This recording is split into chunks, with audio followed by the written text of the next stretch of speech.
আজ আপনাদের সঙ্গে শেয়ার করছি পাবদা মাছ দিয়ে একটা অন্যতম একটি রান্না।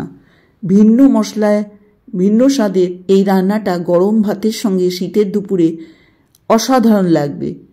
অন্তত একবার হলেও করে দেখুন। পাবদা মাছ দিয়ে তো অনেক রকম রান্না করেছেন, তবে এই রান্নাটা একদম নতুন, আপনারা একবার হলেও করুন। এখানে আমি পাবদা মাছ পরিষ্কার করে ধুয়ে জল ঝরিয়ে রেখেছি। এরপর দিয়ে দিলাম এর মধ্যে হলুদ গুঁড়ো।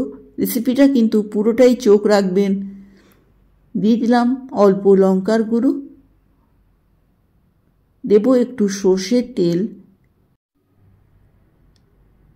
এরপর মাছটা মাখিয়ে আমি 5 মিনিট রেখে দেবো। দিয়ে দিলাম অল্প নুন।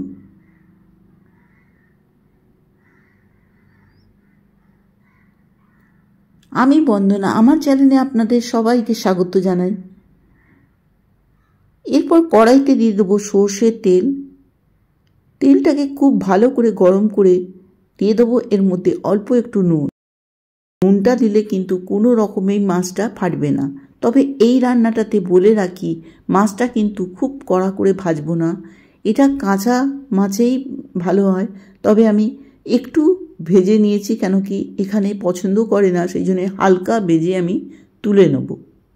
এপিট ওপিট করে খালি মাছটাকে ভাজতে হবে, খুব কড়া করে মাছটাকে ভাজবো না।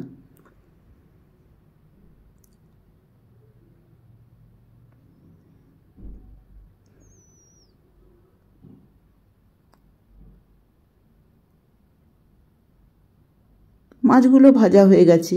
এরপর আমি একটা মশলা বানাবো, তার জন্য এখানে 3 চামচ জিরে দিয়ে দেবো, কয়েকটা শুকনো লঙ্কা, ঝাল আপনাদের হিসেব মতন দেবেন, আপনারা যেরকম খান। দিয়ে দিলাম এর মধ্যে ভরে 1 চামচ রাঁধুনি আর কয়েক কোয়া রসুন।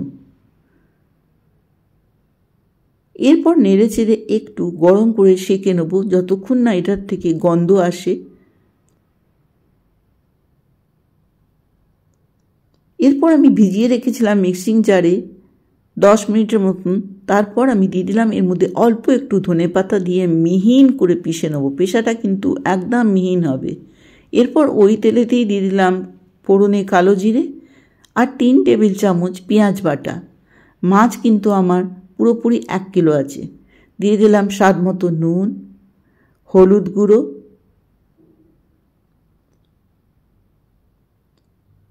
একদম অন্য স্বাদের এই রকম রান্না আমার চ্যানেলে আপনারা পেয়ে যাবেন। এরপর দিয়ে দেবো এর মধ্যে পেশা মশলাটা, জিরে, রাঁধুনি, রসুন, শুকনো লঙ্কা, যেটা আমি ধনেপাতা দিয়ে পিষেছিলাম সেই মশলাটা। এরপর দিয়ে দেবো এর মধ্যে টমেটো বাটা দিয়ে কিন্তু আমি মশলাটাকে ভালো করে কষবো। দেখুন তেল উপরে এসছে, তাও আমি ঢেকে আরও 10 মিনিটের মতন মশলাটাকে সম্পূর্ণ কষবো। কষাটা কিন্তু খুবই প্রয়োজন। কাঁচা ভাবটা যতক্ষণ চলে যাবে তখন আমি দিয়ে দিলাম এর মধ্যে জল। ঝোলটা আপনারা যেরকম রাখবেন সেই হিসেবে জলটা দেবেন। তবে এই রান্নাতে মাখা মাখা হয় না, একটু ঝোল ঝোল থাকবে। দিয়ে দিলাম কয়েকটা কাঁচা লঙ্কা আর ভেজে রাখা মাছটা।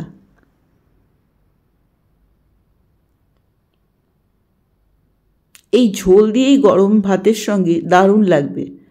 মাছটাকে আমি ভালো করে ঝোলের সঙ্গে ফোটাবো। যেহেতু মাছটাকে আমি খুব ভাজিনি, সেই জন্য মাছটাকে ঝোলের সঙ্গে 5 মিনিট ফুটিয়ে দিয়ে দিলাম উপর থেকে ধনেপাতা। আজকের রান্নাটা আপনাদের কেমন লাগলো? এই পাবদা মাছের রাঁধুনি বাটা দিয়ে ঝাল অবশ্যই আমাকে কমেন্ট বক্সে জানাবেন। যদি ভালো লাগে বন্ধু আত্মীয় স্বজনের মধ্যে শেয়ার করবেন। আর এখনও পর্যন্ত যদি আমার চ্যানেলটিকে আপনারা সাবস্ক্রাইব করেনি, তাহলে বলবো প্লিজ সাবস্ক্রাইব করে বেলটাও অন করে দেবেন। আবারও একটা নতুন রান্না নিয়ে আপনাদের সঙ্গে দেখা হবে। নমস্কার।